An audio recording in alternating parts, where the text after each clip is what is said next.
You're listening to WASTOIDS.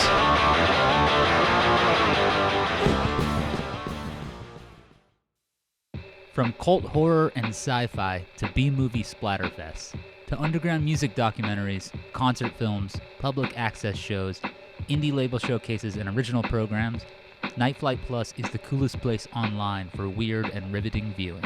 Right now, WASTOIDS listeners can get $10 off an annual membership.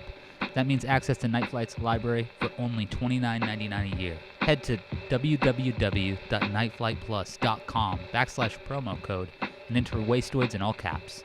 That's WASTOIDS. Enter promo code WASTOIDS at nightflightplus.com/promo code and get back in the days.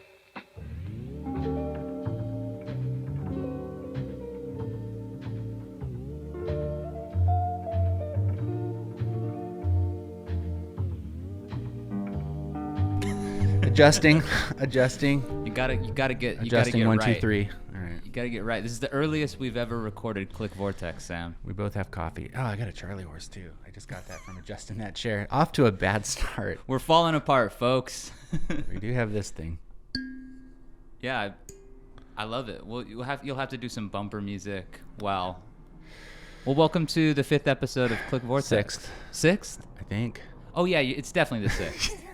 Click I wrote down Click Vortex 6. This is Click 6 Tex.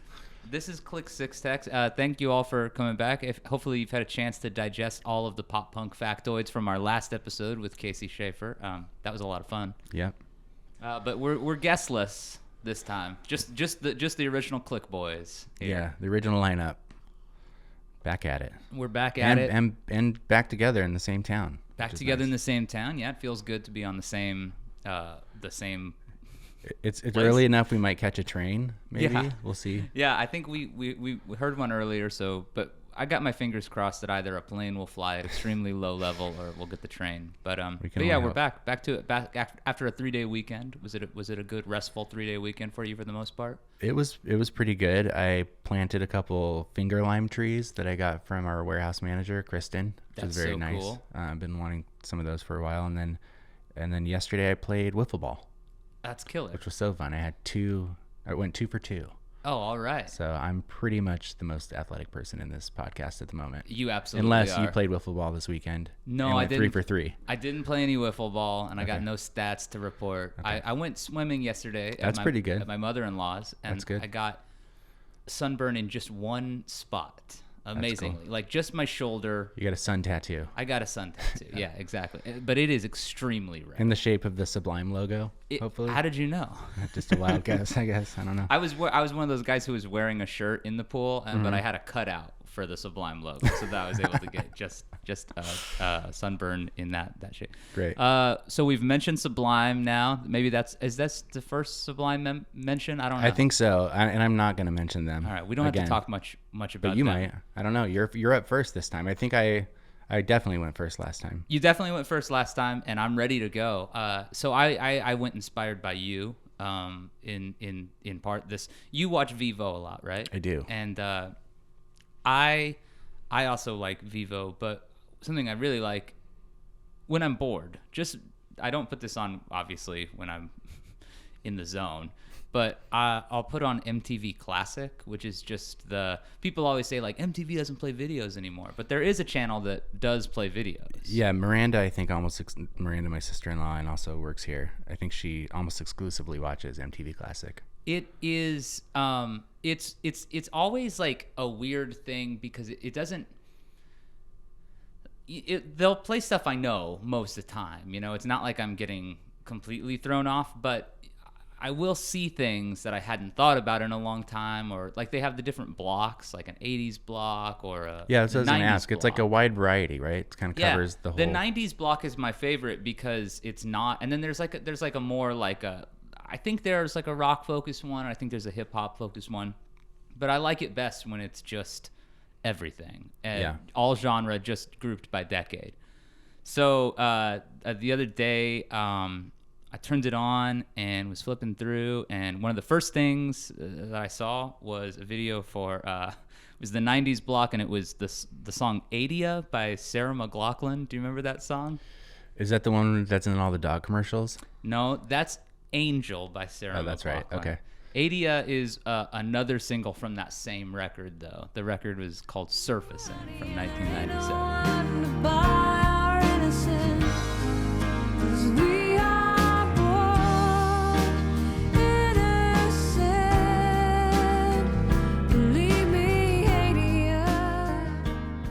On a depressing level, 1 to 10, what would you say this song is? Adia is a good, like, 10 being like 10 being really the most depressing. yeah. It's like probably like a 5. It's more uplifting. It's like Okay. a little bit more of like it's less of a weeper. It's a rocker from Sarah McLachlan, Okay. which I'm gonna go ahead and say adjust your conception of exactly what a rocker is, because it's a rocker by her standards. Right.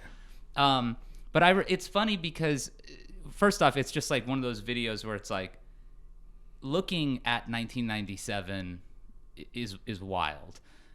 I'm always blown away by the fact that like the video quality from that era is just abysmal when you Right. watch it. Like it's just like it looks like when you would watch a video on the internet in the early days and like it hadn't completely loaded, but it loaded enough that you could press play or whatever. And Yeah, like it's all like early digital, like Yeah. 720p or whatever. Yeah, it's all like early digital, and it's clear that it was not meant to like, or they didn't know.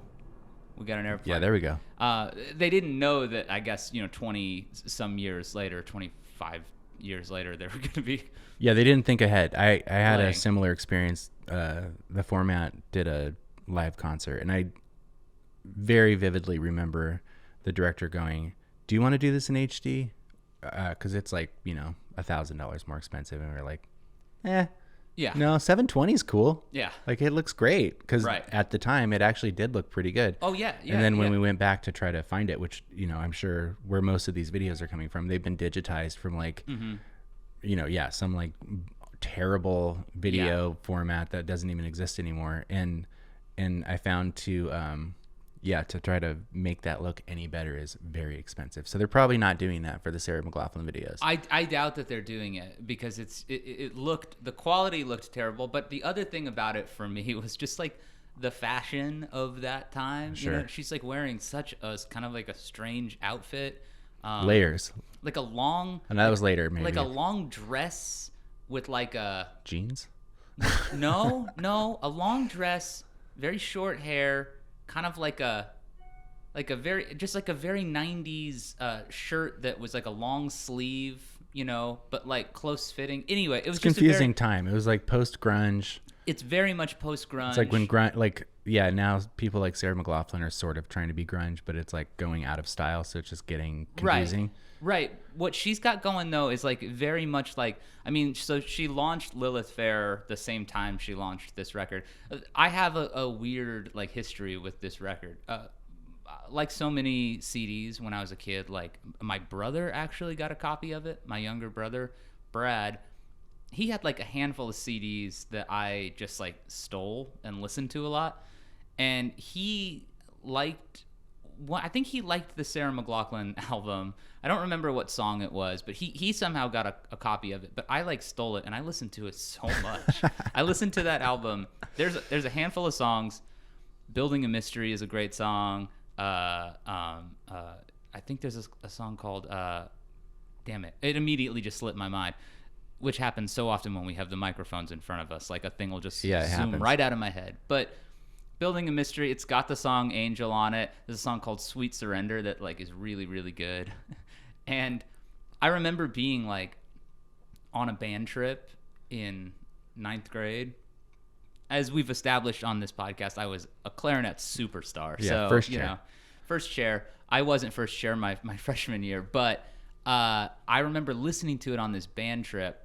And this is like the same bus trips where like people would like come over and be like, have you heard Out Come the Wolves? And like hand me a Rancid CD, or like they'd come over and be like, yo, have you checked out have you heard The Decline by NoFX or whatever? And I was into that stuff. Like I loved it, but I also loved Sarah McLachlan. Yeah, and you were trading back with the Arms of an Angel. Yeah, exactly. And so somebody came up to me and was like, what are you listening to? And I was like, I'm listening to this Sarah McLachlan thing. And I was too naive to know that like I was going to get goofed on. Right.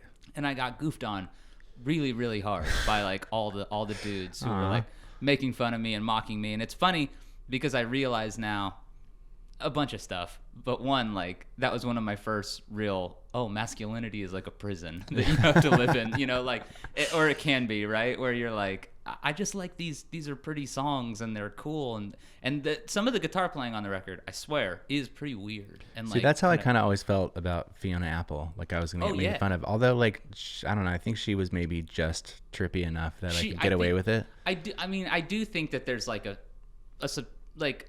But Stylistically, early Fiona Apple days, like people were definitely not into Fiona Apple that much. Oh no, yeah. She was being made fun of a lot, I think, for speeches at festivals or not festivals, like award shows and stuff. And any time especially like a lady artist, you know, comes across as like pretentious or, you know, like, that's the term that gets used, pretension, even though it's like if a dude is being like weird and quixotic and kind of off in his own world, you're like, wow, what a genius. Yeah, you I know? thought she was just kind of cool. I don't know. Yeah. I thought she was more punk rock than like a lot of the other stuff. I'm going to go as far as to say that Fiona is more punk rock than Sarah McLachlan. Well, that's for sure. That's absolutely for sure.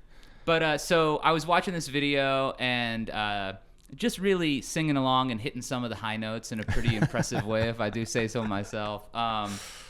And thinking back to when I listened to it, and so I was like, all right, I'm gonna dive in a little bit more on surfacing, because it's not it's a record that I've got a lot of thoughts about, but I didn't know all the personnel so much, and I was like, I bet I'm gonna find somebody crazy who played on the record who also played on like a Sex Pistols album or something, and I didn't really turn anything up like that, but the producer is an interesting enough guy. He's this guy named Pierre Marchand, and he produced it. And he's worked with some people who... How do you feel about Rufus Wainwright? Love Rufus Wainwright. Okay, so he's worked with Rufus. And yeah, Rufus was like... I had a lot of stuff that came out of Fiona Apple, actually. And I think Rufus was one of them, because around that same time I was getting into Fiona Apple, discovering John Bryan. Right. John Bryan was producing a Rufus Wainwright record. So there was a point where we were just going through and like trying to find everything that John Bryan had a hand on. Yeah. And that was one of them. Yeah, Rufus is great. Amazing family, obviously, like crazy talented. Well, and he worked with Kate and Anna McGarrigle, who are, I think that's his, if I remember my Wainwright. Fact check. Yeah, check us on this one, folks. But if I remember my Wainwright family tree, an extended Wainwright family tree, that's his mom and aunt, I believe. That sounds right. And Loudon Wainwright, also fantastic. Yeah. His sister, there's another Wainwright, Martha Wainwright. Yes. Also, all good. And did they do a record together? Yeah. They did, right? Yeah, that one's great. They're all great. So wait, which record did this person? What's the producer's name? Pierre Marchand. So what record did he do? I wonder. It probably was before. What was that record called?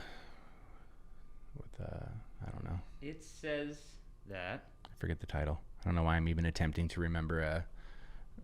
He did one called House of Rufus. Oh, okay. It's like a collection. So maybe he did like some tracks that were featured on like on something. Cool. But he also worked with Leah Nash from Sixpence None the Richer. Man, I used to love that. But that was another band I absolutely loved, and Scott made fun of for that. And one of my very, very good friends, Corey, surprised me, and took me to the state fair to see Sixpence None the Richer. Did they rule? They ruled so hard. They were amazing. Great pop band. Yeah. Great Beatles-esque melodies. Yeah, stuff that so people good. don't like. And obviously, There She Goes, their big hit, which is a cover of the Laws song. Yep. That's one of the best songs ever written, as far as I'm concerned. It's course. just like the Laws version is incredible. Their version also really good. Yep. He worked with Stevie Nicks. He worked with Daniel Lanois, who's one of my favorite producers. Lanois like my dude. That's the U2 guy. Yeah, he produced U2. He came on board with Unforgettable Fire, Into Joshua Tree. Yeah. Hung around through most of the 90s records, but also did like a really great Emmylou Harris record. He did a great Willie Nelson record. Did a great Neville Brothers record. He's like, nice. Fascinating guy. So Pierre Marchand, I was like, okay, this guy's got some pretty good credits, and it's another interesting thing, because how you'll like look at like an artist and you'll be like, oh yeah, he produced that Sarah McLachlan record, and then sometime around like 2001 they stopped working together. No, he still works with her. He's still doing like Sarah McLachlan stuff. Oh, and wow. I love that. I looked at her band and it's like remarkably consistent as well. And That's I was cool. like, That's pretty rare. I was like, this is kind of cool. You get the sense that she's keeping a good working relationship. She's loyal. She's loyal. Yeah. Yeah. And that's super rare in the music industry. I'm sure. She found her people. She found her people. Okay, so one of his other credits, and this is where I'm already having a blast at this point in my clicking, but this is where it starts to get probably more fun. So I was looking through, and it's like X-Files soundtrack, and I was like, I'm gonna check this out, you know.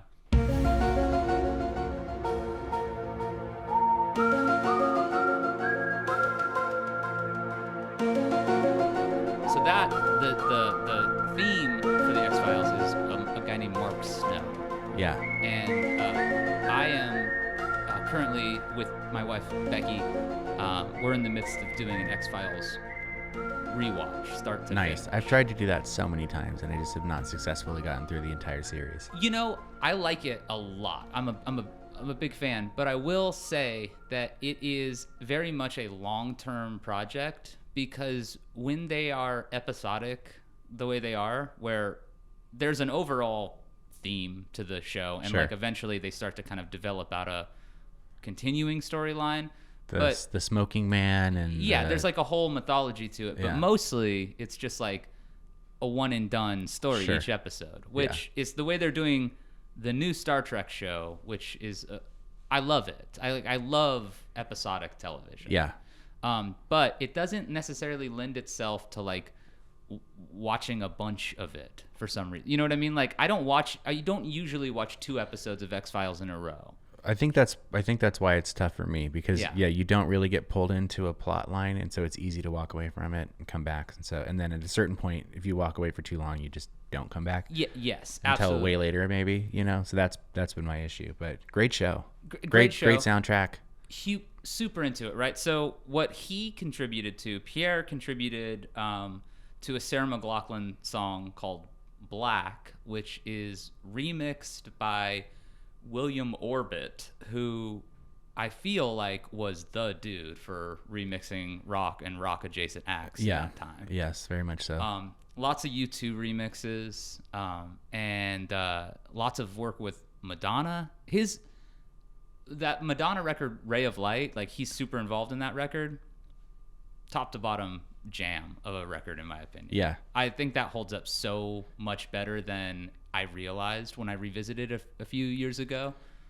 That's the first Madonna release that I remember being like aware that it was being released. You know what I mean? Like obviously Madonna records came out, but I just remember knowing there was a Madonna record coming out because it was that. Because I don't even remember what was before that. I remember that was like early 2000s, super early 2000s probably. Yeah, maybe even 99, Yeah. but maybe 2000. Yeah, maybe 2000. Super late 90s or early 2000s. I remember when the Dick Tracy movie was coming out. Yeah. And I remember a Madonna song being associated with that. Yeah. That's a terrifyingly weird movie. I really want to watch that movie again because I don't think I've seen that since They wear like prosthetic faces. Yeah. It's bizarre. I remember choices. being very into the McDonald's peel off cup and French fry Dick Tracy game. Like very into that at the time. That's a perfect. I have to bring this up because you introduced the possibility of me doing so. But if anybody's listening right now from the McDonald's Corporation, you're like a high up exec. When they make another one of these Batman movies, you just got to do some more of those glass cups. Do you remember those Batman? I love the glass cups, and some people have been like those are actually kind of coming back, around. Yeah. The pint glass, more so in like pint glasses and stuff, because I think a lot of breweries are doing like the old school screen printed pint glass, but it's cool. It's crazy the way they would do like the 3D molding of the glass, and I had so many of those Batman cups, and I was like, wait a minute. Oh wait, so you're not talking about like the old school like juice glasses? No, I'm talking about for Batman Forever, they made these like molded. Okay, yeah, I know what you're talking about. Like shaped, like it was like a Batman, but he would like come out of the glass, kind of. It was like a really, and I was like, why hasn't they got to do that again for the new R. Pattinson Batman movies? Yeah, Bummer. We're missing out on the golden age of. I saw a commercial for Applebee's doing a tie-in with the new Top Gun movie, and that's what got Becky and I talking about this. We're like, now this is America. This is our country. Applebee's. That collaboration makes sense. There's a scene in this commercial, like it's like Applebee's and Top Gun, and then there's like a scene where they show the Top Gun guys in a bar, but they're not in an Applebee's clearly. Okay, that's what I was gonna say. Please tell me there's like an Applebee's scene in Maverick or whatever it's called. Yeah. Anyway, so X-Files soundtrack. So I'm looking at that. There's a really good Ween song on this X-Files original soundtrack. This is for the movie Fight the Future is what it's like subtitled. Great Cardigan song, Deuce. Yep. X is on it, covering the Doors, which is interesting.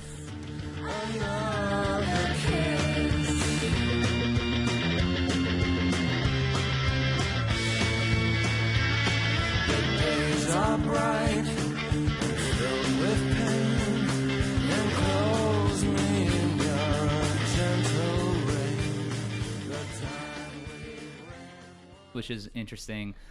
The Doors are one of those bands that lots of people hate the Doors, lots of people love the Doors. I'm not really strong on either side, but I do appreciate.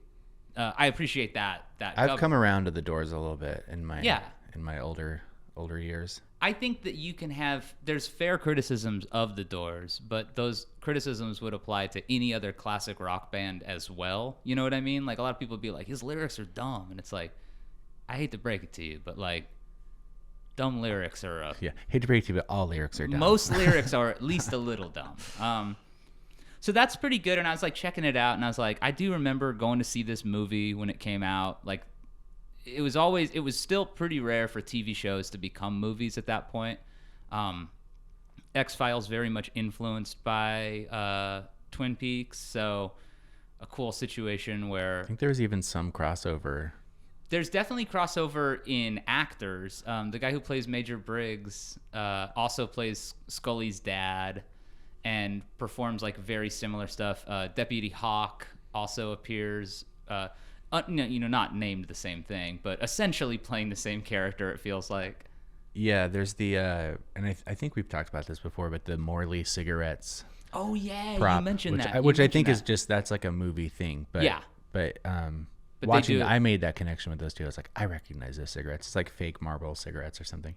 So cool.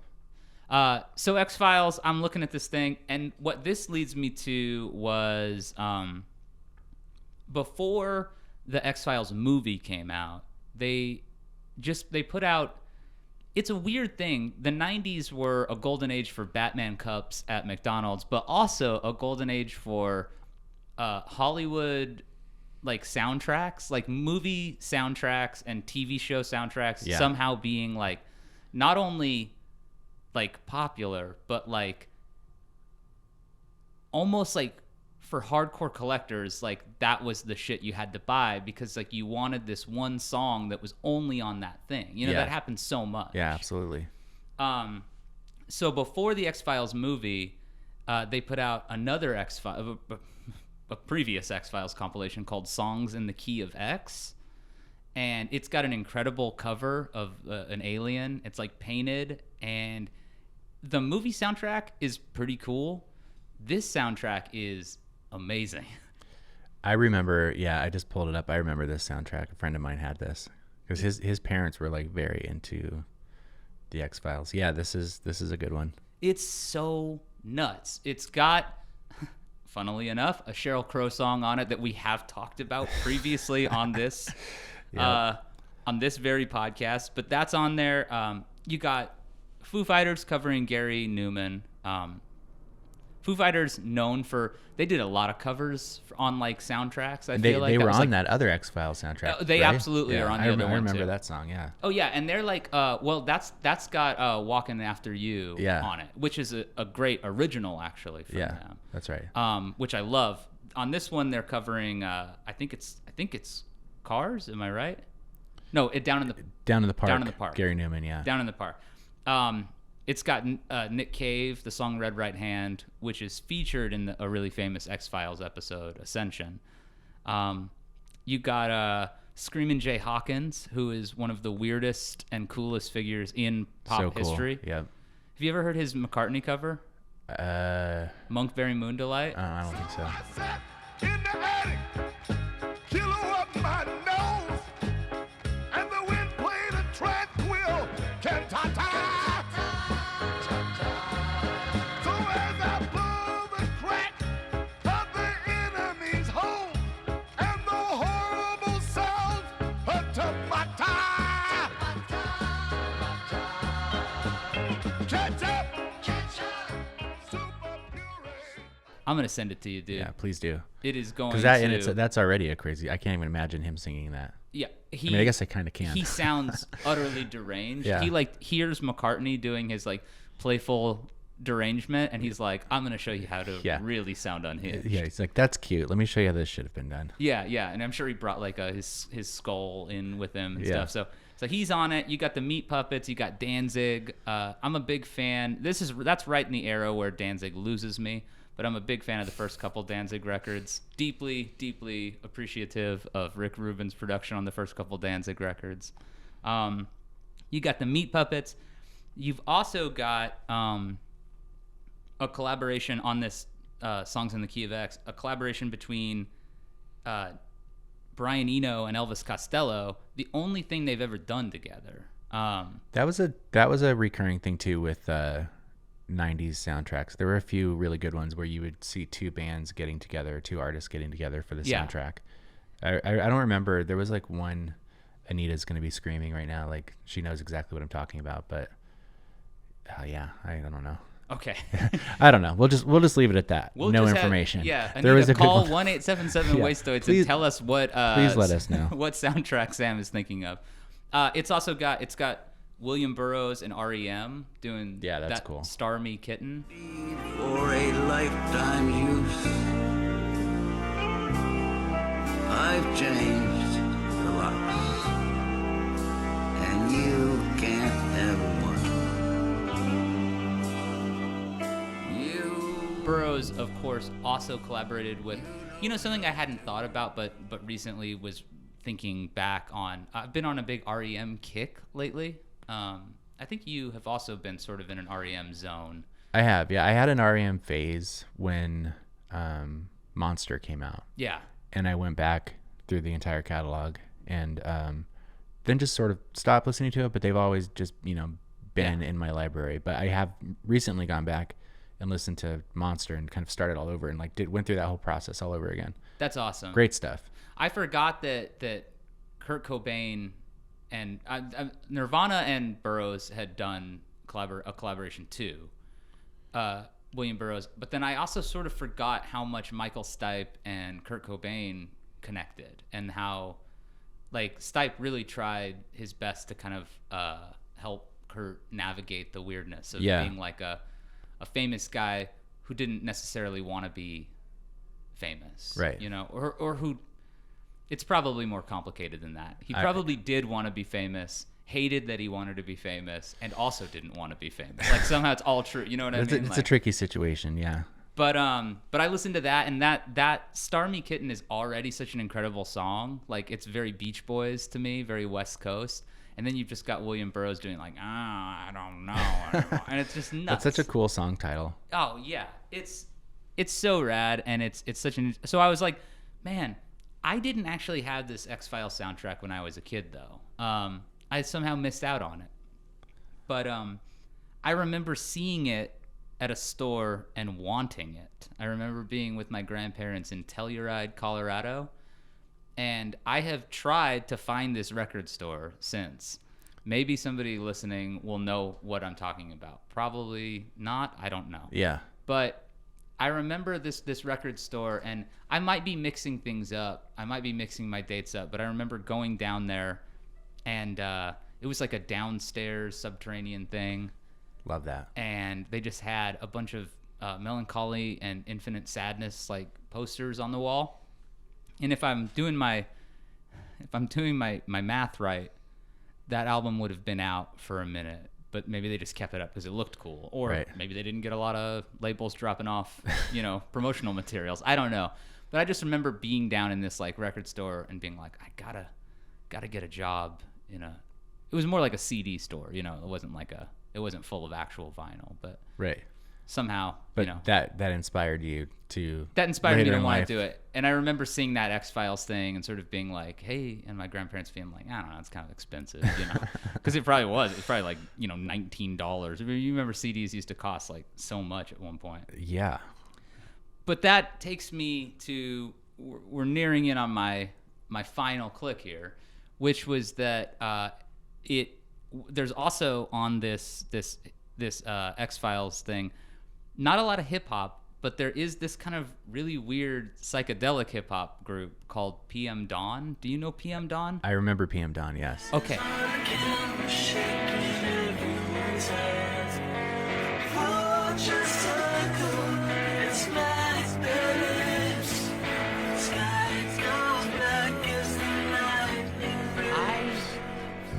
remember the name, and I had some sense of who they were, but this takes us all the way back to MTV Classic, because while watching MTV Classic a few nights before I saw the Sarah McLachlan thing, we saw the video for this song called Set Adrift on Memory Bliss, which was like their big hit. Covers the samples the Spandau Ballet, is that how you say it? Yeah. The same song that Steve Buscemi sings at the end of Wedding Singer, True. Yep.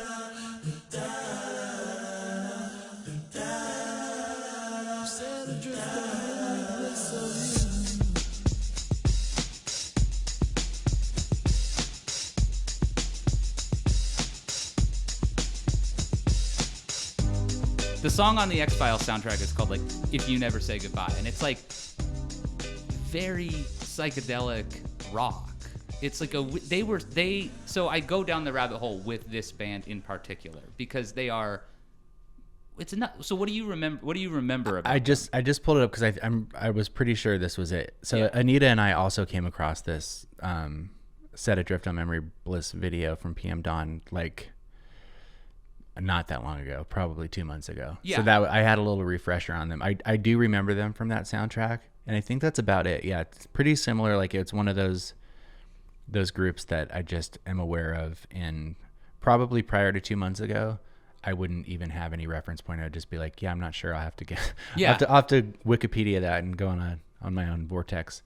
We watched that video though, and we do got a train. Nice. We watched that video and I was like, this is, both Becky and I were like, this rules. Like the aesthetic, like Yeah, total there's cool graphics Flower in it and Child, cool graphics. Yep. Weird, hip hop. I love rap music and I love hip. This has never been like a goof. I love rap music, but I do. But what's weird is just how like soft it is. Like their particular thing, it's like very, very gauzy and very kind of like mellow and like hippified and new agey. And I was like, this is a really interesting group. So I started going down the rabbit hole, and PM Dawn was also, so the guy, his name was Atrell Cortez, and he passed away in 2016 Bummer. due to complications from diabetes, which is a huge drag.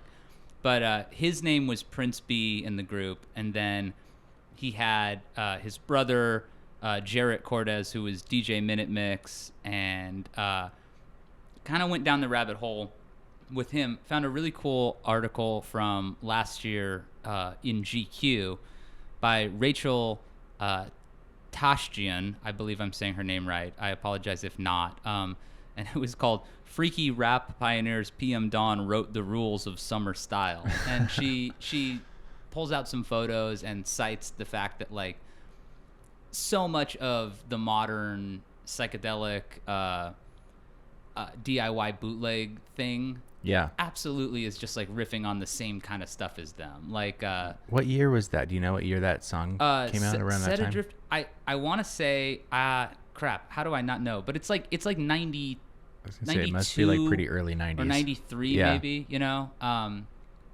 but definitely early 90s, yeah. And it was considered adjacent to like Tribe Called Quest Yeah. and De La Soul, but even there was like a weirdness even back then because the vibe was so genre weird. Like they experiment, and he was really one of the first dudes, if not like the first big person in this like scene to really transition from singing to rapping like in the same song. Yeah. Like and like kind of like as a he could switch his style up like that. I'm definitely gonna have to go add this to my my playlist now. Well, okay. So first off, I started a playlist called Summer of JPW that I've been adding stuff to, and Set Adrift on Memory Bliss is absolutely on it. Nice. Well, I will like that. It's so good. Yeah, it's on Tidal. I've been experimenting with Tidal. I have too, actually. I find it pretty okay. I like it. Yeah. You won't find that much PM Dawn stuff on it though, but that is not exclusive to Tidal. I went and looked, and a lot of their stuff is out of print and not uploaded to streaming services. They did a bunch of other albums, and I started listening to some of those too, and they just struck me as so weird. When he passed away, let's see, New York Times wrote like an obit about him, and they mentioned that he was known for blending rap with singing, as well as ethereal beats and aspects of mysticism and crypto-Christian imagery.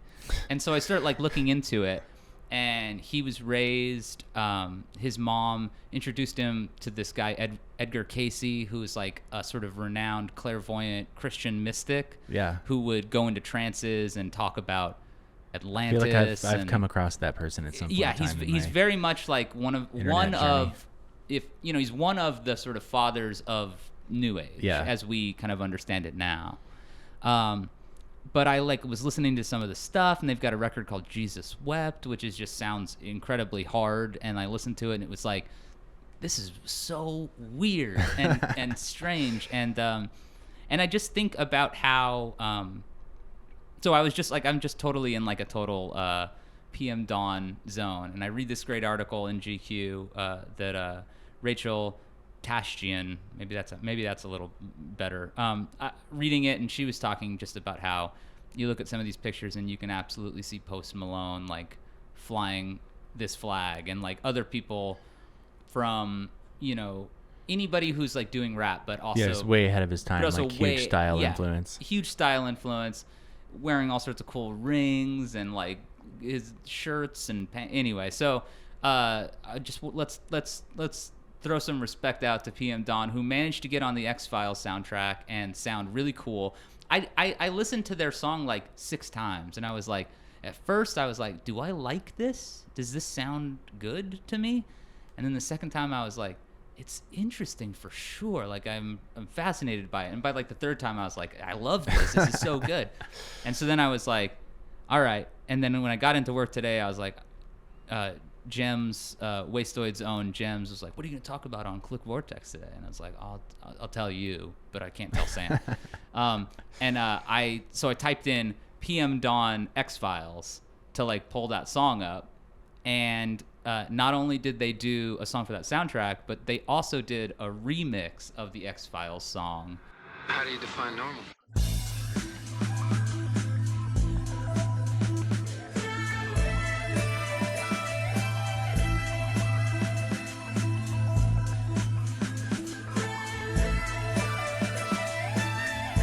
Oh, nice. That features a bunch of like guitars and synths. I don't remember that. And neither did I. I had never heard that. I think it was on like a bonus track or something. I think it was like a CD single of the X-Files song with like a handful of remixes attached. That was pretty common on those. Yeah. On those, oh yeah. I love those, like the import singles. Import singles. There'd be like 4 different versions. You of go it. to Virgin Megastore in Arizona Mills or whatever, and they would have like a CD with. I missed that. I love those like slimline CD cases. So cool. Dude, my first handful of CDs were all CD singles. Yeah. Oasis was one of them, and lost me there. But I get what you're saying. But so anyway, let's shout it out to PM Dawn. MTV Classic took me from Sarah McLachlan to PM Dawn, which it had already put me on that trail earlier in the month, and I felt like I was really closing a circle with this one. So those were my click spiral. Super cool. One of the soundtracks I was trying to think of, it came to mind was the Judgment Night soundtrack. Do you remember that one? Judgment Night soundtrack. That was a cool rules. like collaborative soundtrack. especially the De La Soul Teenage Fan Club. So cool. With Yeah. the Tom Petty sample. I interviewed Teenage Fan Club for Aquarium Drunkard, and I brought up that at least at the time, this was last summer, or sometime around then. Maybe it was 2020. Jesus. Anyway, This was 2010. it was when their last record came out. And I asked them about, because that was their most played song on Spotify, was the Judgment Night wow. soundtrack. And so I was like, do you guys ever get anybody coming up to you and being like, loved the set, but where was the rapping, you know? And they were like, no, that's never happened. Wow. And I was like, okay. But yeah, that's such a weird... Golden Age, they tried to replicate that with the Spawn soundtrack, where it was all new metal and industrial. Yeah, acts that was another one. combining. Yeah, I think that was maybe the other one I was thinking. That one had Rage Against the Machine on it, right? Yeah, for sure. Which we're going to talk about them in a bit. Okay, hell Luckily. yeah. This podcast is sponsored by BetterHelp. Without a healthy mind, being truly happy and at peace is hard. The good news is therapy works. But what is therapy exactly? Well, it's whatever you need it to be. Maybe you're not feeling motivated right now and would like some tools to help. Maybe you're feeling insecure in relationships or at work or not dealing well with stress. Whatever you need, it's time to stop being ashamed of normal human struggles and start feeling better, because you deserve to be happy. And now you don't have to worry about finding an in-person therapist near you to help. BetterHelp is customized online therapy that offers video, phone, and even live chat sessions with your therapist, so you don't have to see anyone on camera if you don't want to. It's much more affordable than in-person therapy, and you can start communicating with your therapist in under 48 hours. Join the millions of people who are seeing what online therapy is really about. It's always a good time to invest in yourself because you are your greatest asset. As a special offer to WASTOIDS listeners, you can get 10% off your first month of professional therapy at betterhelp.com/wastoids. That's betterhelp.com/wastoids. Thanks again to BetterHelp for sponsoring this episode. Cool. Yeah, so should I jump in, I guess, right? You should. Hopefully yours is all about 90s soundtracks as well. If Mine not- is mostly about the 90s, actually, because, Hell you know, yeah. as we've established, we're on the same wavelength there. And I was very much so getting out of the 80s, and I successfully... Well, I had one moment where there was a note that, like, dropped right on 1980, and I was like, should I? No, this is... It's too steered much. away- I need to steered away from get the away 80s. from the 80s. Okay. So, mine started in a different spot. So yeah, usually mine comes from Vivo or something like that. This time it came from TikTok. Oh. So I'm not a TikTok guy. There's this meme out there that's like, I don't watch TikTok. I see the videos on Instagram like 3 weeks later, like a normal adult. Yeah. So that's me. Yeah. I'll catch some stuff on Instagram later, but Anita watches TikTok. I don't know if that's even... She's on the TikTok, and she came across the Third Eye Blind TikTok, which is essentially just Stephen Jenkins, who we've talked about before, you and I, and most people know he's kind of like the worst ever. Yeah, that's the vibe. I'm not afraid to say that. Yeah, I think it's pretty public knowledge that he's an unpleasant guy. Yeah, there's many reasons, but she sent me the TikTok, just kind of like, wow, get a load of this guy. And it's not even like funny. First of all, yeah, I mean, okay. So it's, that thing where like someone's sort of acting and they're, just picture him like on a stool playing guitar or something. And then a camera just casually walks up and he's like, oh, hello. Oh, I didn't know you were here, as if this hasn't been rehearsed. But coming from, like, usually that's kind of like, oh, that's cute or whatever. It With him, certainly it's just can like, be. it's so forced and so absurd. It's like, I only made it through about, let's call it 45 seconds of the Stephen Jenkins. I think in on TikTok time that counts for like 6 hours. That's a long time. Yeah, it felt like an eternity for me. So anyway, Stephen Jenkins is the worst. But like it or not, I'm a fan. So like, Oh, the I am songs? actually a fan of Third Eye Blind. Undeniable. A bunch Yeah. of those songs there's no getting around it. I was thinking back, trying to like track my Third Eye Blind fandom, and as far as I can tell, well, first of all, man, I really need to stop saying first of all. Man, yeah. First I don't of even all, hear it anymore. I now I like can't stop hearing it, but I still continue to say it. First of all, Semi-Charmed Life, Jumper, Graduate, I think was maybe one on that. I mean, there were like, especially Semi-Charmed Life, like that song was everywhere.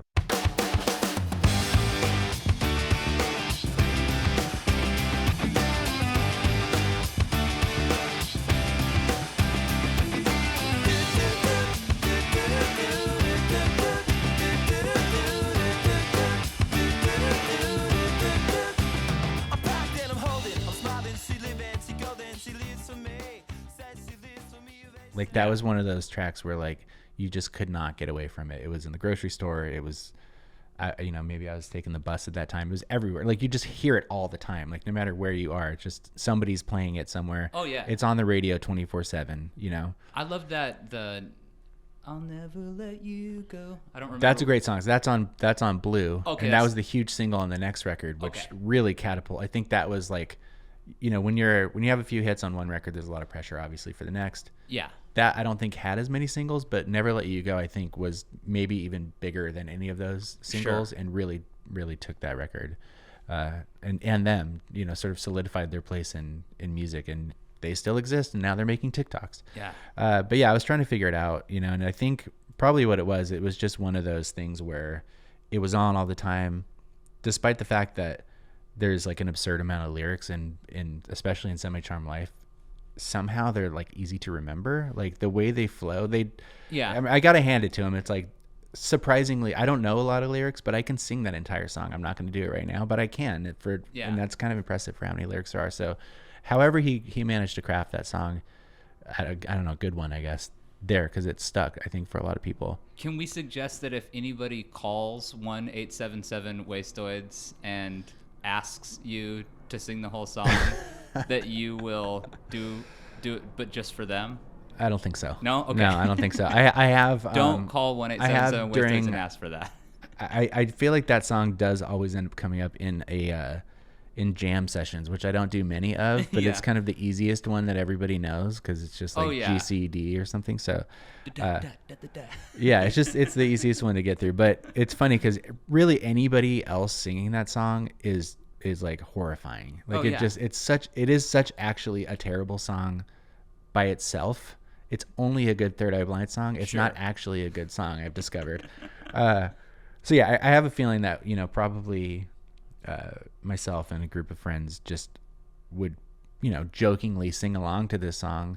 Then there was another one, then there was another one, and the next thing you know like half of this album. So I remember being at Zia and just being like, looking around like, I don't know, maybe nobody sees me, but I'm going to buy this record. Hell yeah. And I also remember that it had multiple covers, which is a theme that I also, I've seen many times with Third Eye Blind. Like they changed things after they were already out. Yeah. Like they have versions of songs that I know like were different on represses. I remember the album cover being like sort of beige and whatever, and then at a certain point it was red. I don't really know why. Yeah. So anyway, I do remember at Zia Records on Thunderbird buying this first self-titled Third Eye Blind record, and then probably someone in the car were like, "You have that Third Eye Blind record?" Yeah. And then I'm like, "Oh yeah, I just I got it for free or something." And they're like, "Well, put it on." And then now next thing we know, it's like that scene in Tommy Boy where we're like both singing and crying. Don't you remember you told me you loved me, baby?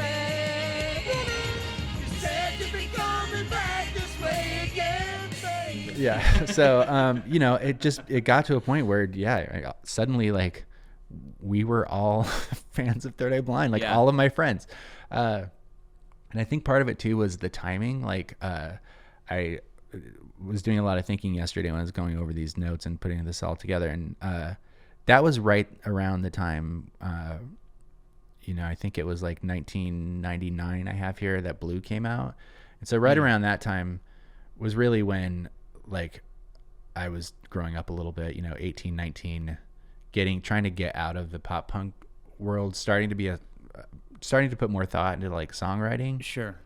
And so trying to break out of the like standard pop punk thing. And they were such an accessible way to do that because they were also like 3-chord easy structured songs. Yeah, big time. They weren't the Beatles, but they were like the structures and the songs were pretty similar to pop punk songs, but done in a more like adult, alternative, contemporary, popular way, I remember that a Clash tribute album came out and Third Eye Blind was on it, and I remember just being like, what the heck?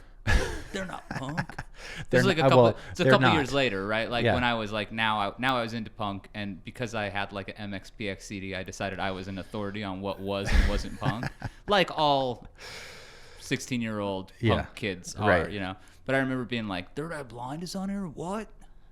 It's blasphemous. And they were like, the Clash is our favorite band. We're a punk band at heart or something I mean, like that. yeah, And Stephen then- Jenkins is such a total poser. I mean, he's like, I think probably like the epitome. If you look it up now in the dictionary, I think he is actually there. That's the oldest joke ever. But yeah, you're I think right. it's true. Like in doing actual research on him, it's like there's nothing impressive about his past. Like, wasn't he in like a rap? Like I don't like even like a know. rap Like I couldn't pop? even. I couldn't even make it. Sure. I think I spent even less time on his Wikipedia than I did on his Tikipedia. Wow, another train bonus. Guys, friends, you're tuned into another episode You're of in Click for a Vortex, real and treat we've got here. multiple trains going by. So yeah, by the time we got to Blue, I mean Blue, that I like that first album, but Blue is like very good. Yeah. Like it's just very, very good. And maybe that's just because you know, like I said, the timing and whatever. Sometimes records just Lola's gonna kill me for saying this, but sometimes they hit different. Yeah. And I think Sometimes they just slap. sometimes they just slap. You know what I'm saying? TikTok kids. So yeah, but this one hit different, and this one really like. I mean, I have many memories of just driving around blasting Blue and like everyone in the car just singing every single word. And it's so embarrassing now thinking back, but like it's undeniably an incredible album. Like I always have to have some sort of disclaimer. Like, yes, I understand this person is the worst, Yeah. but hear me out. Listen to Blue. Like, you know, with, just take him out of the equation somehow if that's even possible. So For sure. Classic case, though, in my opinion, we've talked about this with other bands. I'm not going to even say their name this time. Classic case where if it had been another singer or another guy, it wouldn't have done what it did. Right. Like Yeah. sometimes you're just like, even if you're the worst. well, that's what I mean. It's like he's in the weirdest way. Like he is meant to be the singer of Third Eye Blind, Yeah, and he absolutely. could not do anything else. Like exactly. he absolutely could not do anything else but be the lead singer of Third Eye Blind. Yeah, you hear It's certain exactly people, the right place for him. the exact right songs, the exact right presentation, and they're still one of those bands that like draws, right? Like people will still go see them. They on, do. like, I mean, they're on about to go on a cruise or big tour with Taking Back Sunday, like a massive tour. I didn't even this realize year. that. Yeah, I just saw that. I So, know a couple years ago they toured with the guys in Jimmy Eat World. Were total jerks. they and- did, and I was going to get to that actually. Okay, I won't say anything. Yeah. But it is mind blowing to me that if you were to go back in the '90s and like ask, like, let's say a rock critic, like I know Jim DeRogatis famously interviewed Stephen Jenkins and was like, "Why are you such a creep, misogynist piece of crap?" Yeah. And he was just like, "What are you talking about? I'm not those things." And he's like, People love me. And he was like, "You totally are." But if you were to go back and ask them, like, "Hey, so in 2022, will Third Eye Blind still be able to draw and tour?" They'd be like, "No way, they're flash in the pan, one Yeah. hit wonders." But They did it, and they did it. And so my history gets a little, well, first of all, I wanted to say, like, I don't think I'm alone here. I do think that there are a lot of people out there that would surprise you that like Third Eye Blind. And I had one quick story because right around this time also I was working at the Nile, and I remember one memory of being downstairs. I was working sound. It was like the sound guy didn't show up, and it was I forget who it was, but some like East Coast hardcore show, and cool. They're unloading, they're lugging all their stuff up the stairs. I'm like winding up dirty cables on my arm, just wanting to go to sleep. And I like turn on Third Eye Blind, which is a ballsy move at a hardcore, even at loadout. Yeah, it's a ballsy move at a hardcore show. But at this point, I'm just like, you know what? I need something. I need some Stephen Jenkins to lift me up here.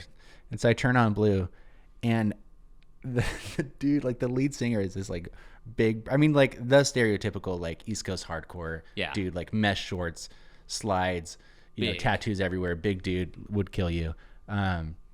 Starts like singing along. He's like, Third Eye Blind.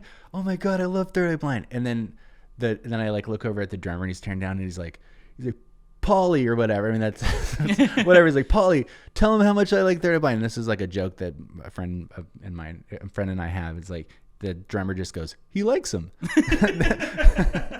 That was the response. So that was a funny Third Eye Blind story. And then like going in, a little fast forward a couple years later,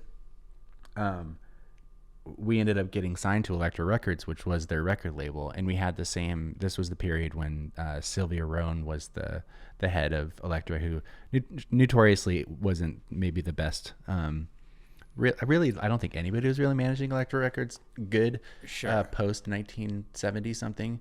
So yeah. Anyway, so there's a connection there, and they find out that we like Third Eye Blind, and so we share some of the same people. We have this product manager. I think I've told you this story before, and they're like, we should get you to play with Third Eye Blind, and we're like, oh, that'd be awesome. So we play this totally bizarre showcase, like acoustic Hollywood showcase, with Third Eye Blind, and we're like mortified, like this is the most awkward, weird thing ever. But we're also just psyched because we're playing with Third Eye Blind.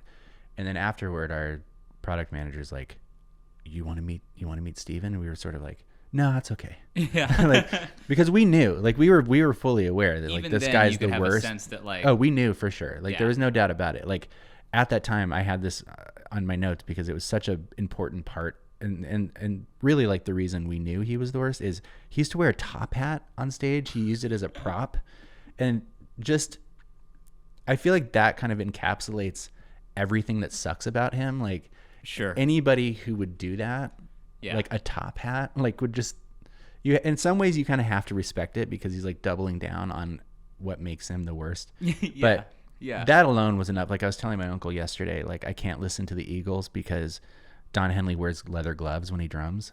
Like that's enough for me. Like Sure. I don't need to hear anything else about this guy. It's like that's all I need to know. I get it. I know who Don Henley is now. Yeah. Yeah, so I mean, he was wearing the top hat at the show too, so it's just, I mean, it's very fresh, and we're like, no. When you say use it as a prop, I mean, he's not like pulling rabbits out. No, of he it, would right? like spin it, and like he Oh, had a okay. whole Yeah, thing. yeah, Like yeah, he'd flip it around. He'd do like top hat guy tricks. Oh, like wow. I don't know if he was like a magician. That wasn't in his Wikipedia page, or at least I didn't see it. But he Get could a hashtag going. He could actually top be a hat guy. magician. Yeah, but Yeah, no matter what, he was top hat guy, and Yeah. it Wow. was just like, man, that's okay. So you knew then, like, We knew then that better we not didn't not want to meet him, but because you want to be able to listen to those tunes. I have had occasionally bad experiences with famous to It happens. semi-famous, and then it sometimes does affect your ability to hear the tunes later. It really does. And I was, we were such fans of these first two records that I really didn't, it was kind of amazing that we liked them at all still. Sure. And so we really didn't want to put it over the top. But anyway, this guy, I won't say his name, ended up bringing over Stephen Jenkins, and I can't even like do the interaction justice, but basically, he's very tall. Like the dude's very tall. So I mean, in my memory, he's like 8 feet tall, and because I think he was also wearing like platform boots as well, if I remember correctly. Get that Bono vibe going. But I think he was already tall, but he just was Wanted to be towering. Got to now. be a little taller. Yeah, and then the top hat makes him even taller. So it's just like at this point he is. 8 He's feet tall. stacked up 2 feet going. Yeah. He's going on 2 feet. Yeah. So we had this like interaction where he's saying like we're gonna go back, and like he wasn't saying we were gonna like drink, but he made this weird like guzzling gesture and like sound, which was like haunts me still to this day. It was just such a weird thing, and we were just like, okay, cool. And I think we just like walked away at that point. I think we're just like, all right, cool, nice to meet you, we'll see you later. And we left, and we're like, it was one of those things where we're whispering to each other, what was that? Like, Yeah. that was nuts. Like what just happened?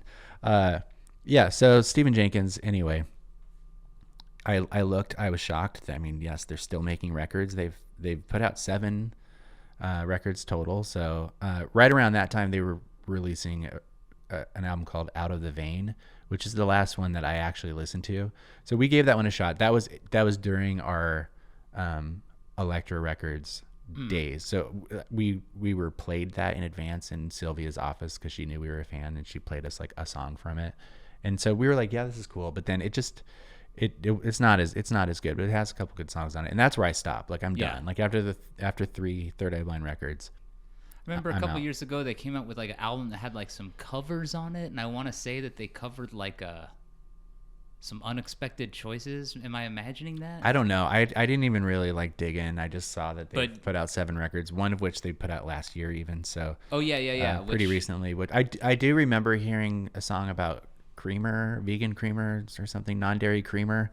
It was something that just like popped up on my radar, and I remember listening to it and just thinking like, yeah, I think I'm okay with never listening to Third Eye Blind again, beyond those 2 records. You closed your third eye to Stevie. Yeah, but I've there've been a couple chances to see them. I have a friend who was in a band we work with here, and they were touring with Third Eye Blind, and so yeah, she's like, do you want to stick around and watch Third Eye Blind? I'm like, no, let's go get some dinner. And we like took off. So I missed that. And then they toured with Jimmy World, and Zach Lind, the drummer, famously on the last night of tour, said, basically this guy's a total douche, like he's the worst. Yeah. And I think some people, I mean, I was laughing hysterically when I saw that. Like, I couldn't believe it. I was sending it to everybody that I knew. I'm like, this is awesome. Yeah. But yeah, I mean, it's like, I did a little more research because I'm just like, this guy is the worst. He really is the worst. And why else is he the worst? Like, never mind the top hat, never mind like the horrible lyrics, never mind so many other things about this dude. But he is actually the worst. Like so I'm clicking around and I see that he which I think I knew this, but I didn't know the extent of it. Like, he completely screwed over his band. So one thing I noticed in the TikTok is that I didn't recognize anybody else in this band. So I'm like, it's just him now, Sure. like, which I think I was wrong. Like, the drummer is still around when I looked at the little timeline on Wikipedia, but I didn't recognize him for whatever reason. But so like when Third Eye Blind, let's see, what's this guy's name? Kevin Cadigan is the original guitarist. And when Third Eye Blind signed their deal with Elektra Records, Stephen Jenkins, the night before, I guess, like, established this new entity and signed which he owned 100% of, and signed this deal with Elektra under that. And no one else in the band knew until years later. They found out something, like, they were still getting paid. Something was happening, but then at a certain point they found out they actually didn't have any ownership in this band, especially this Kevin guy who wrote most of I think it said he wrote like 10 of the 13 songs or something on this record. So they had a very collaborative thing. This guy would, work with the music, and then Steven would write lyrics over it. You know how songwriting works. So this dude ended up getting completely screwed. And I remember him leaving after Blue, I believe. So the third record is a different guitarist, this guy, Tony something. So yeah, I mean, I going through and reading that, and then I went back and I found the Zach Lind tweet, and Zach also talks about like that same thing. He's like, never mind all this other stuff. Like, he completely screwed over his band and all this stuff. So turns out, as happens often, this Kevin guy sued Stephen Jenkins, settled out of court, got something figured out. But sure, the interesting thing I found out is that he then started a band not too long ago, like 5 years ago, called XEB, which was pretty much everyone who had been rejected from Third Eye Blind started another version of Third Eye Blind, where they go and just play Third Eye Blind songs and the funny thing is, even the second guitar player is now kicked out of the band, and the second guitar player is also in XEB. So this band is just filled with people with all the ex members of Third Eye Blind. I couldn't believe it. That's it was mind-blowing. Yeah, so I went and checked this out, and by the way, not good. Okay. It's not great. Whoever's singing is just, like I said before, rough situation. Stephen Jenkins is meant to be the lead singer of Third Eye Blind. So anybody else doing it, the guitar tones sound great. The bass, that bass player has a very, Third Eye Blind. You can hear it. Like, that dude's great. The singing. It just doesn't have the magic. You need the singer. You need the top hat. You need the top hat. That's the name of this episode. You need the top hat. Yeah. So anyway, I'm trying to like get out of Third Eye Blind. I'm just like, I need to escape this Third Eye Blind hell. I'm now an ex Third Eye Blind. I'm digging really deep, and I'm just like, please, I've put so much time into this. Like, where am I gonna go? And I'm like, that's what sucks. Like, yeah, Stephen Jenkins has no exciting things anywhere. Like, nobody has anything good. And I see that this guy Kevin Cadigan luckily got me into some new territory, because they were talking about how, like, he was getting so many accolades as being this awesome member of Third Eye Blind, all the while had no idea he was getting screwed. So he was getting all these awards, and one of them, he was nominated 3 years in a row for California's Best Guitarist, I guess along with Kirk Hammett and Tom Morello. So I could have clicked on Kirk We have a lot to talk about with Metallica. We could probably do a whole episode on Some Kind of Monster, I would imagine. We'll get there. Don't worry. We will at some point. But I clicked on Tom Morello, really because he also has been in some bands with ex-members of Rage Against the Machine, multiple bands actually. So the other people from Rage Against the Machine have been in other bands together, I should say. Yeah, multiple, right? Multiple, yeah. So that's why I was just like, oh, this kind of makes sense and ties this all together. I just left from XEB and now I'm going to go to like Prophets of Rage or, XRATM. Yeah. So, was Audioslave also? Audioslave also. Yeah. So yeah, he was in, Audioslave, which was the rhythm section, of Rage Against the Machine with Tom Morello and Chris Cornell. Yep.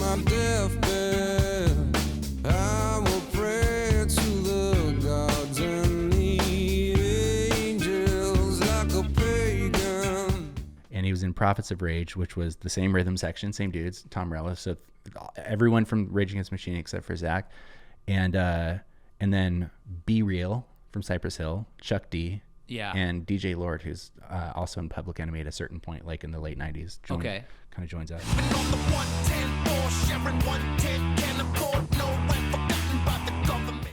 So yeah, Tom Morello, also known as Tom Morello, as my friend called him for many years, and I had to continuously correct him. It's pretty cool sounding though. Yeah, I mean, well, let's get this out of the way. Another thing Tom Morello did is he released a live album, this project that consisted mostly of cover songs, and our guy Flea from the Red Hot Chili Peppers played bass on the entire thing. They made it. They did make it. I control F'd Flea and RHCP, and luckily they were there as they always are. Wait, so what was that project? Was it called Tom Morello? Or was it his No, it Night had Watchman thing? No, it wasn't a Night Watchman thing. Man, that's the one thing that I don't think I actually wrote down. I forget what it was. It was no big, but yeah, Flea's whatever. in the mix. Yeah, Flea's in the mix, and a bunch of cool people were actually on that. Whatever that was, it was like a benefit thing, and they recorded it live, and there's just a bunch of really cool people on it. But consistently, Flea's playing bass on the whole thing. I don't want to spoil anything, and I don't want to distract from your Tom Morello thing, but I was watching a program on Disney Plus. It's a new Star Wars program. Okay. And I am mostly checked out, but was absolutely thrilled. Spoiler alert, anybody who's listening right now, turn it off. I don't want to hear anybody super mad about this. Flea is in the new Star Wars show on Disney. Oh, wow. That's awesome. And when I saw him, he says something before you see him on screen, and I was like, anyway, Flea. That's amazing. The god, the hero.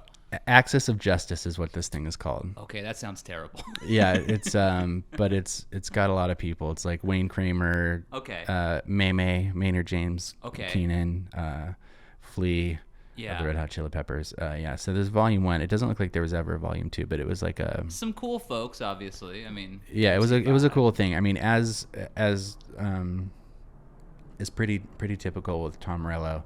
He's a cool activist. I feel like over the years has done a really good job of maintaining his, position on stuff. Yeah. Which is cool and something you don't see a lot. But how do you feel about Tom Morello or Rage Against the Machine in general? I feel like Rage is a pretty great band in their prime. Yeah. I think Evil Empire is a really good album. That was another CD that my brother owned that I stole and listened to a lot. But then we got in trouble with that one because it got taken away full stop and was placed. That one was a little bit more... it's much more incendiary politically and lyrically. Yeah, than sure. than Sarah McLachlan, obviously. Yeah, I think they quite heard, the contrast between those two. I think they heard like I'm rolling down Rodeo with the shotgun. These Yeah. people ain't seen a brown skinned man since their granddaddy bought one, and they were like, "Yep, we're Yeah. gonna put this away. We'll figure out a place to go." They put it on top of the refrigerator, and so it was a funny thing where I would just go get it from the top of the refrigerator, listen to it. And They then forgot you were put it a back growing up there. boy. They forgot that I Yeah. could get up there, but no. So I think he's like he kind of invented a whole style of playing guitar. Yeah, so that's what I was gonna say. Like, I'm not like a big guitar player guy. Like, I'm not somebody who typically is like impressed by guitarists. It's just never been my thing. I'm more impressed by songwriting and whatever. But it's a bit shticky. It's a bit much at times. the thing where he used to like turn around, I think was like because he didn't want people to see what he was doing. At least that's what I heard. I don't know if that's actually true, but that was the rumor when I was a kid. But you definitely have to respect him for creating this thing, you know, that like it's very unique. A style that is like, both in the Kinda like pretending to be a blending turntable guy, Yeah. like kind of like scratching on the guitar in a way. Yeah. Doing, Both your records, it says all sounds on this record are made by vocals, bass, drum, or guitar. There are no samples. So why don't you sort of give us a demo? Sure. Well, the guitar has 2 pickups, right? The volume for one of them is turned to 0, so you don't hear anything. The volume on the other one's turned to 10, so it's very loud. So when you switch between the 2, it acts as a kill switch. So if you add like a little sort of white noise to that and rub your fingers along the strings, you get a little...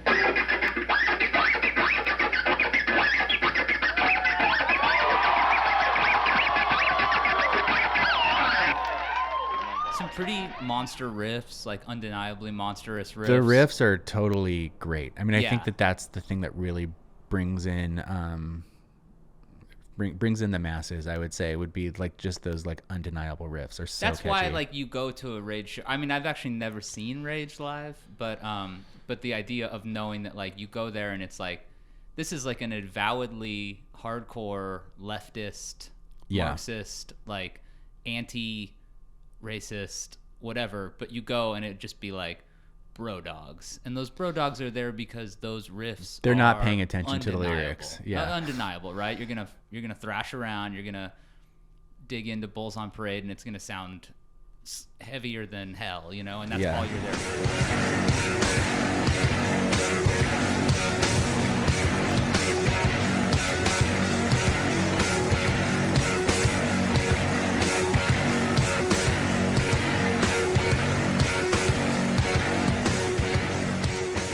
Absolutely. So yeah, I wasn't, that's not this, you know, that's probably not the music I would have been into. As I said, I was around this time, I'm into pop punk, I'm into Third Eye Blind. Yeah. But my best friend's really into The Doors actually, and Rage Against the Machine. So he gets me on board. Like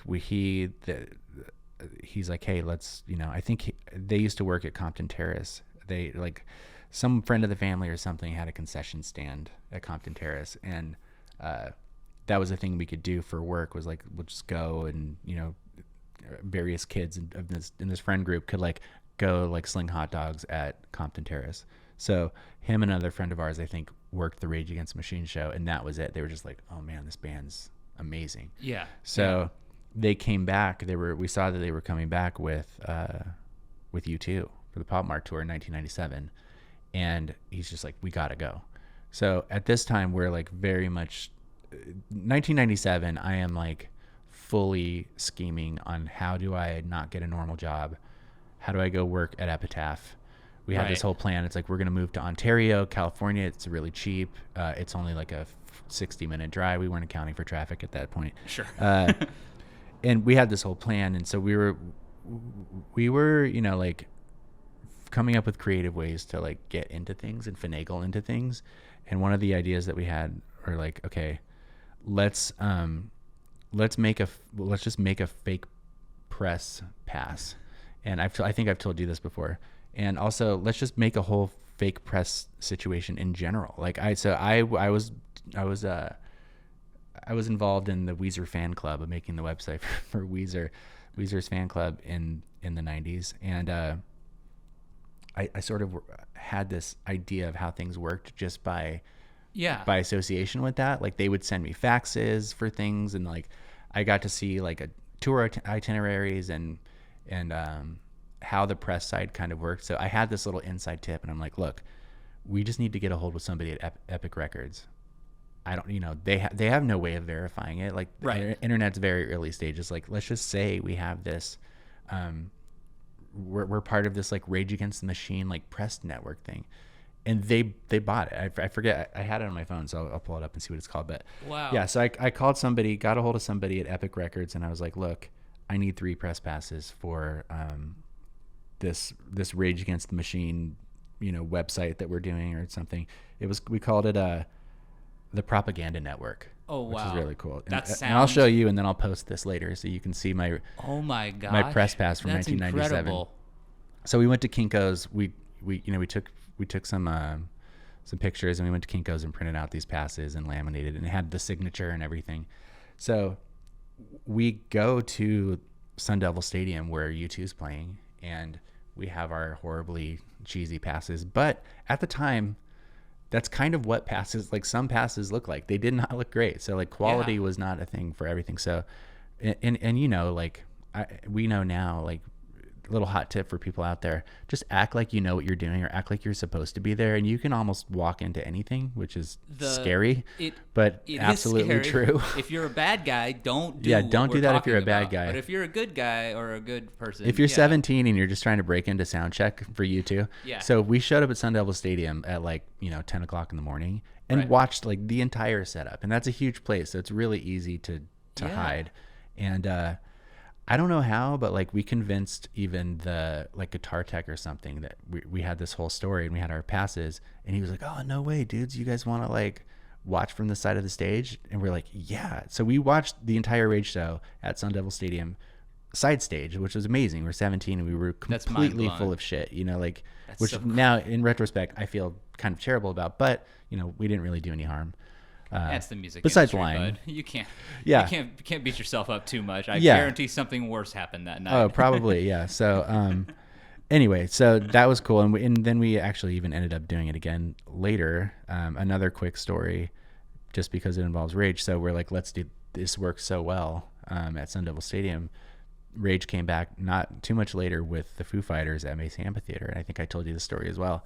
But so this is it's a lot harder to blend in at Mesa Amphitheater. Yeah. So we're watching Rage Against the Machine sound check, and we're the only 3 people sitting in the crowd at Mesa Amp, and it's pretty clear that people are looking at, like, the security guard's looking at us. Somebody's caught on, and we're just playing it cool. We're just like, no, we're definitely supposed to be here.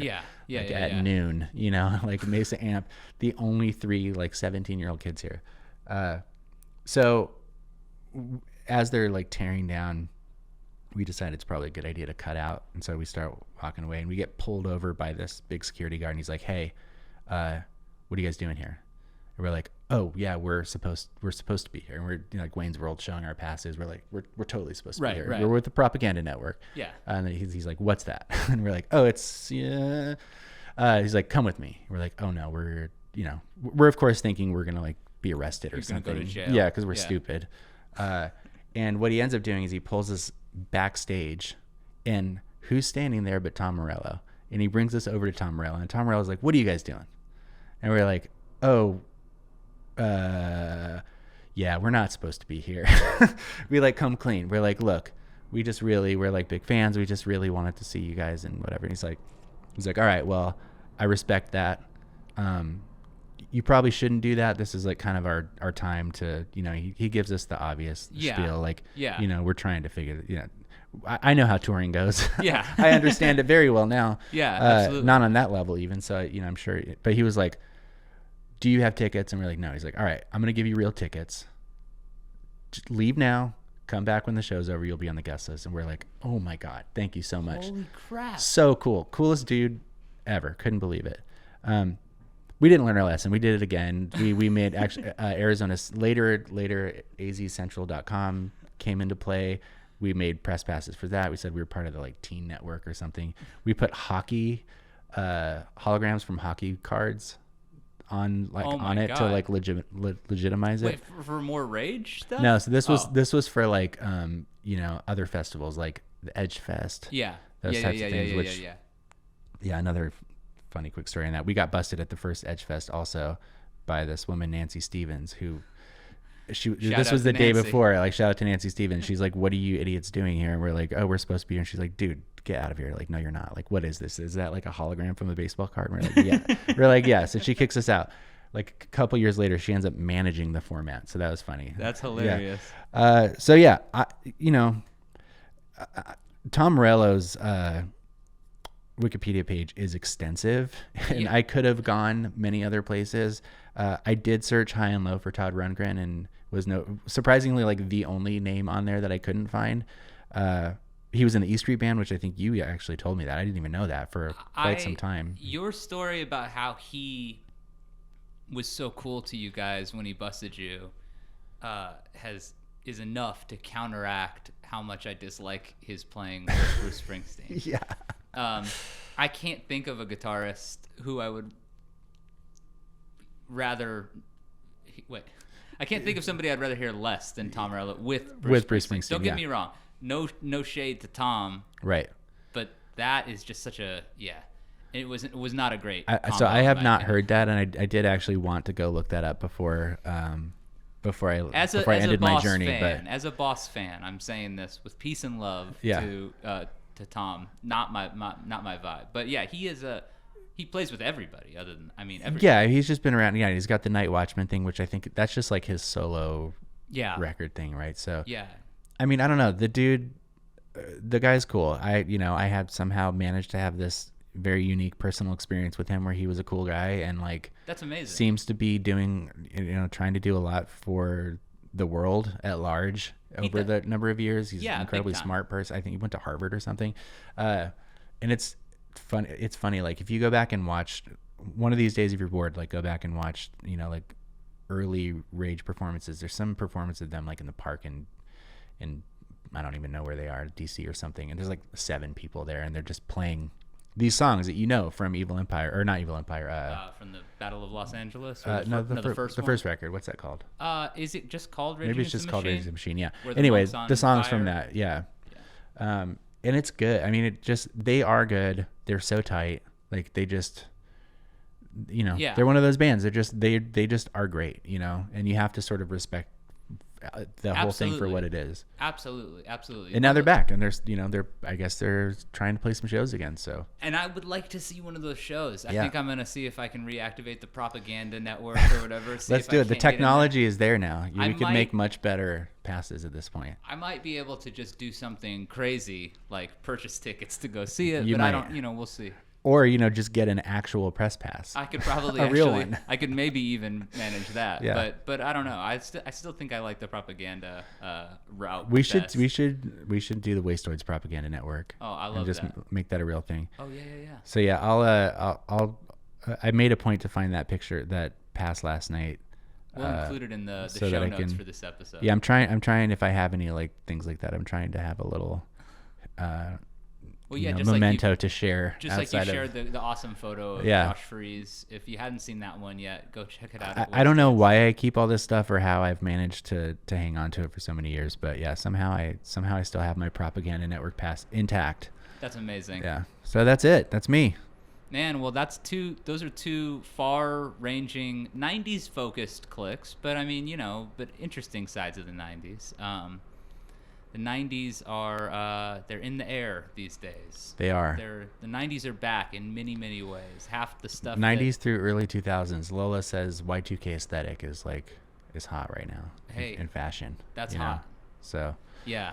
I actually think that early 90s is maybe the worst fashion, I think, in my lifetime. Early 90s? Or I'm sorry, early 2000s. Or early 2000s? Late 90s, early 2000s. Kind of like early 90s is great. Like, coming out of the 80s into like all the way up through like 96, 97. Then around 98, it starts to get a little iffy. Stuff gets pretty weird. It gets pretty weird. I'm remembering a lot of...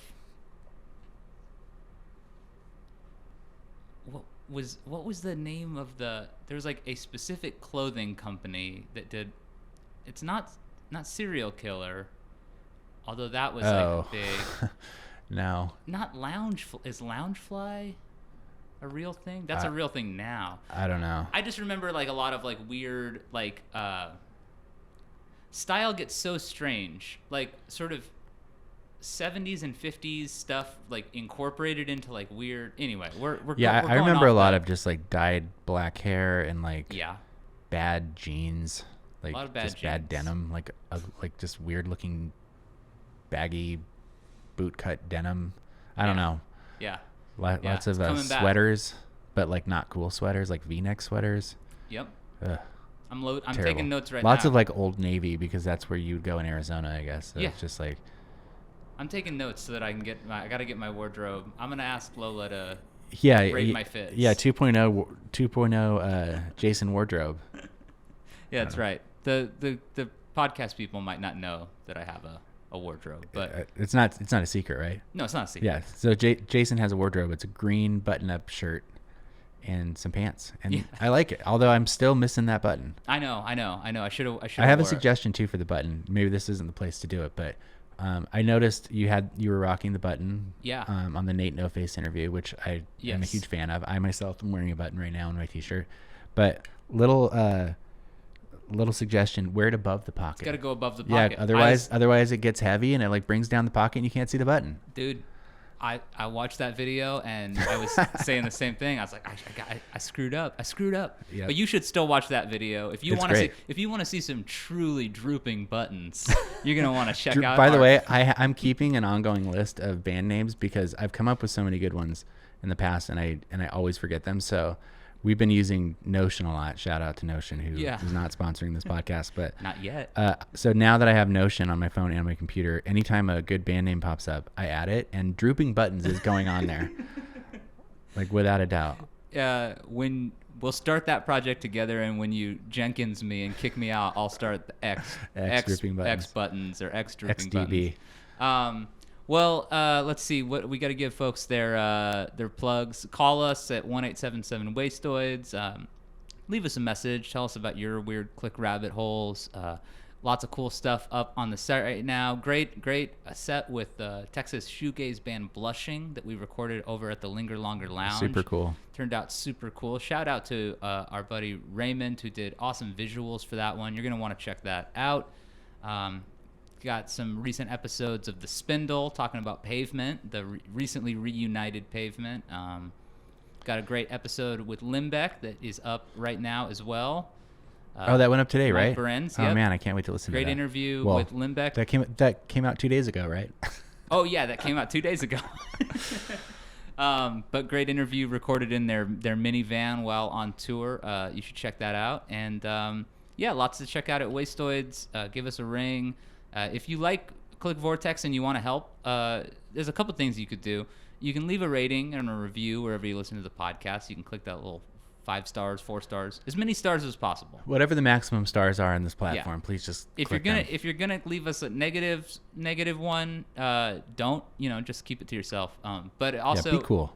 But also, if you want to help out, just sharing it and telling people to listen to Click Vortex is another cool way to do it. And I'm okay with people using the band name Drooping Buttons? Buttons. Yeah, I mean, it's not proprietary, That's to true. this. So if anybody needs a band name, Drooping Buttons is good. And I added it to my list, and I have a couple other. Let's hear a few ones. more So there's as we go Barf out. Puddle is a Barf good one. Puddle?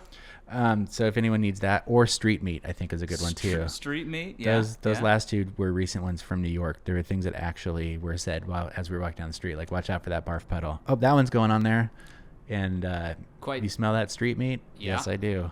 Yeah. It smells pretty good actually. Street meat smells great. Yeah. But I would, You're not first I'm a vegetarian. You're but, not a meat guy. But it has a comforting smell for some Sure. reason. Sure. So that's the first album title is Comforting Smell. Off the Street Meat. Street Meat's first album. The Street Meat EP. Yeah. Cool. Well, thanks everybody. Yeah, thanks for listening to Click Vortex. We'll be back soon. Bye.